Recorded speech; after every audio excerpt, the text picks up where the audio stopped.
Mr. Chair, Madam Sara, tungkol sa mga kotse mo ulit, sinabi mo kasi sa interview mo na 4 na po yung kotse mo, na luxury cars. E ngayon, inamin mo 28 lang.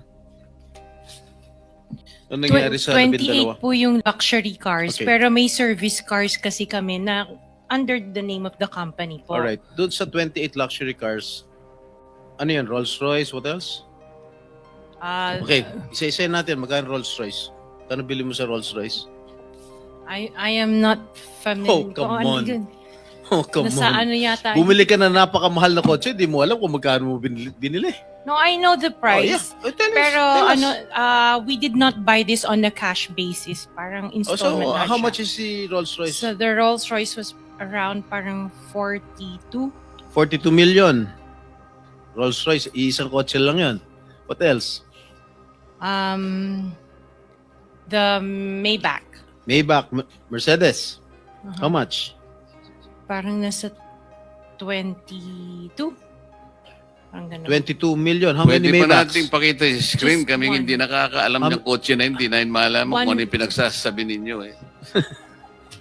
Kayo siguro nagkakaintindihan kayo pero kami ni Senator Erwin hindi kami masyadong...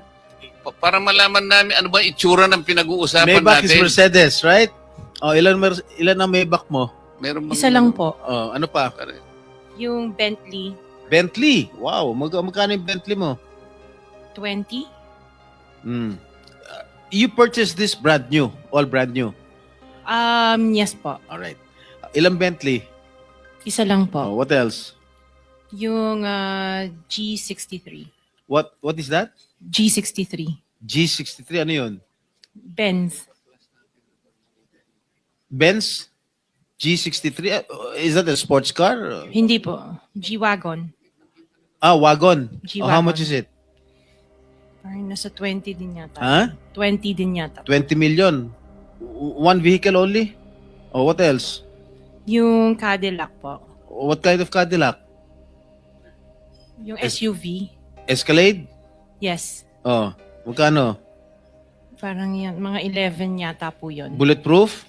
No. Isa lang. One white, one black. Oh, dalawa.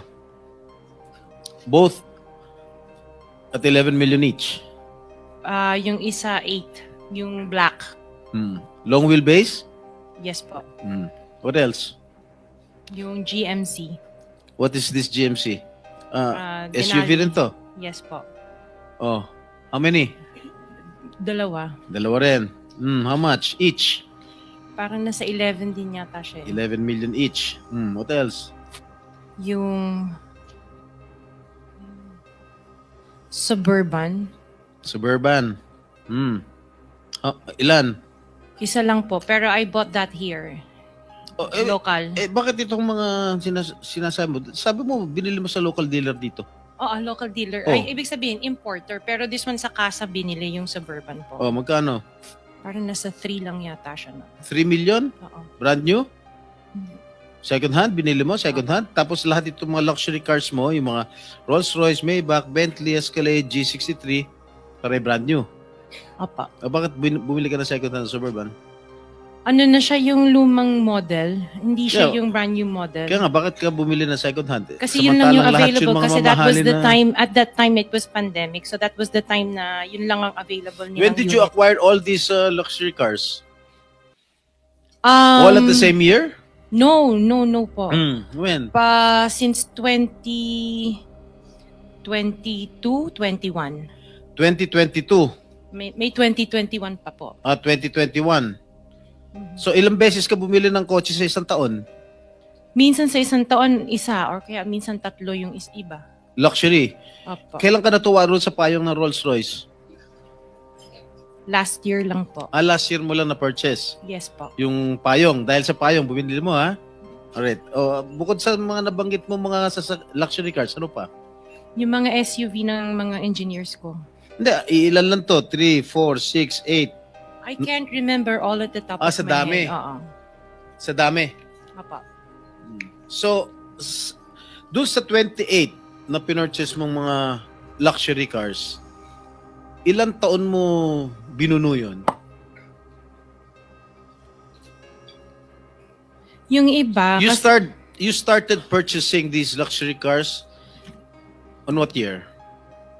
the long wheelbase, yung mga binanggit ko kanina, that was only 2022 No, or 21. when did you start? Yung iba, like, let's say, the autobiography, 2016 What is pa po. autobiography? Ano yan, Range Rover. Oh, may Range Rover ka 2016. pa pala, di mo sinasabi sa akin. Oh, Range 2016 pa po siya. Rover. Ilan?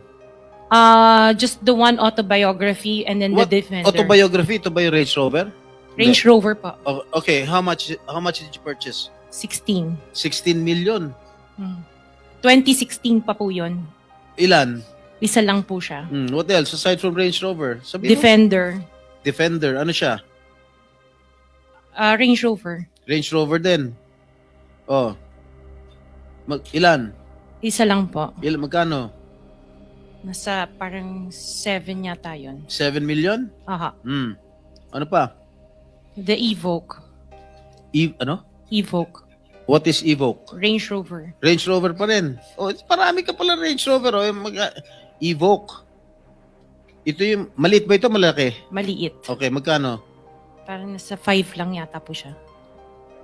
5 billion. O what else? Lang ha? Sarap ng buhay mo ah. Oh, sige, ano pa? Hindi ko na maalala yung iba eh. Sa dami talaga, hindi mo maalala, no? Sino-sino gumagamit itong mga luxury cars ninyo? Kami po.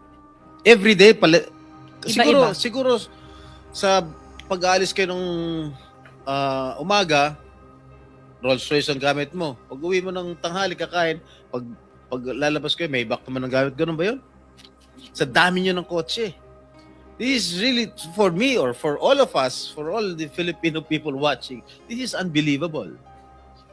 To have 28 or 40 luxury cars at your disposal.